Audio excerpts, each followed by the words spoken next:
Welcome to Pindar Poetry. We hope you learned something new.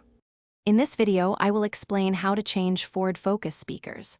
First, gather your essential tools like a trim removal tool and a screwdriver.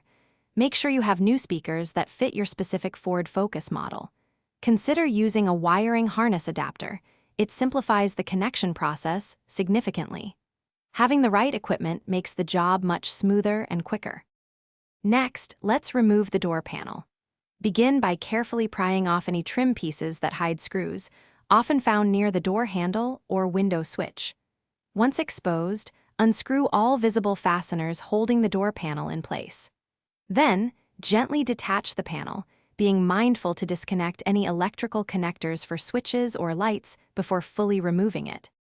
Now it's time to replace the speaker. Unscrew the old speaker from its mounting bracket and carefully disconnect its wiring harness. If you're using an adapter, connect it to your new speaker, then plug it into the car's wiring. Finally, secure your new speaker firmly in the mounting location, ensuring it's properly aligned for optimal sound. To finish up, reassemble the door.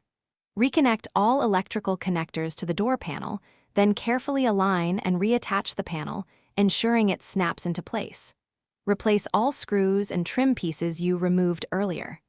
Once everything is back together, turn on your car's audio system and test the new speakers to confirm they are working perfectly. Thanks for watching. Consider subscribing if we helped you.